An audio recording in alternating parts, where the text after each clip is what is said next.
২৪-এর অভ্যুত্থানে অংশগ্রহণকারীদের আইনি সুরক্ষা নিশ্চিত করতে জুলাই গণ-অভ্যুত্থানের দায়মুক্তি অধ্যাদেশ অনুমোদন দিয়েছে উপদেষ্টা পরিষদ। অন্তর্বর্তী সরকারের এই সিদ্ধান্তকে সাম্প্রতিক রাজনৈতিক প্রেক্ষাপটে একটি গুরুত্বপূর্ণ ও যুগান্তকারী পদক্ষেপ হিসেবে দেখা হচ্ছে। বৃহস্পতিবার রাজধানীর ফরেন সার্ভিস একাডেমিতে সমসাময়িক বিষয় নিয়ে আয়োজিত এক ব্রিফিংয়ে একথা বলেন অন্তর্বর্তী সরকারের আইন, বিচার ও সংসদ বিষয়ক উপদেষ্টা অধ্যাপক ড. আসিফ নজরুল। জুলাই গণ-অভ্যুত্থান কালে রাজনৈতিক প্রতিরোধের উদ্দেশ্যে সংগঠিত কার্যাবলী থেকে জুলাই গণ-অভ্যুত্থানকারীদের দায়মুক্তি দেওয়া হয়েছে।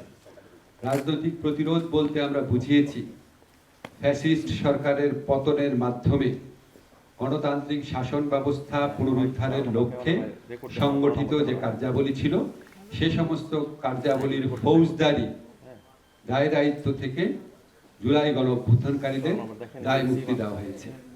এ সময় আইন উপদেষ্টা আরও জানান, জুলাই গণ-অভ্যুত্থানে অংশগ্রহণকারীদের বিরুদ্ধে দেশের কোথাও মামলা হয়েছে কিনা তাও খতিয়ে দেখছে সরকার।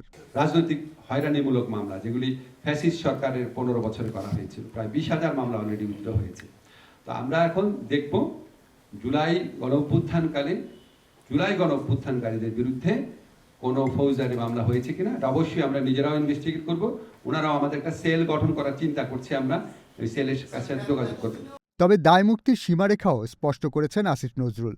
বলেছেন, ওই সময় যদি ব্যক্তিগত, সংকীর্ণ বা অপরাধমূলক উদ্দেশ্যে কোনো হত্যাকাণ্ড সংঘটিত হয়ে থাকে সেক্ষেত্রে দায়মুক্তি প্রযোজ্য হবে না। এটা নির্ধারণের দায়িত্ব আমরা দিয়েছি মানবাধিকার কমিশনকে। কোনো ভিকটিমের পরিবার যদি মনে করে তার পিতা বা তার ভাই হত্যাকাণ্ডের শিকার হয়েছে অন্য কারো ব্যক্তিগত সংকীর্ণ স্বার্থ থেকে, এটার সাথে ফ্যাসিস্ট সরকারের পতনের সম্পর্ক ছিল না, তাহলে তিনি মানবাধিকার কমিশনে যাবেন। মানবাধিকার কমিশন যদি দেখে সত্যি এটা ব্যক্তিগত সংকীর্ণ স্বার্থে করা হয়েছে, তাহলে মানবাধিকার কমিশন তদন্ত করবেন, তদন্ত রিপোর্ট দিবেন আদালতে। সেই তদন্ত রিপোর্টই পুলিশের তদন্ত রিপোর্টের মতো করে গণ্য করা হবে।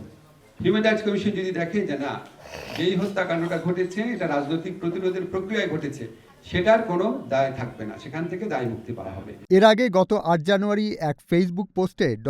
আসিফ নজরুল জানান, দায়মুক্তি অধ্যাদেশের খসড়া চূড়ান্ত করা হয়েছে।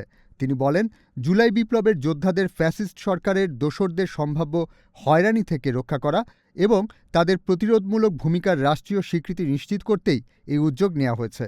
সাংবিধানিক বৈধতার প্রসঙ্গ টেনে আইন উপদেষ্টা বলেন, বাংলাদেশের সংবিধানের ৪৬ অনুচ্ছেদে দায়মুক্তি আইন প্রণয়নের সুস্পষ্ট সুযোগ রয়েছে। ইশতিয়াক জামান, দিনকাল ডিজিটাল।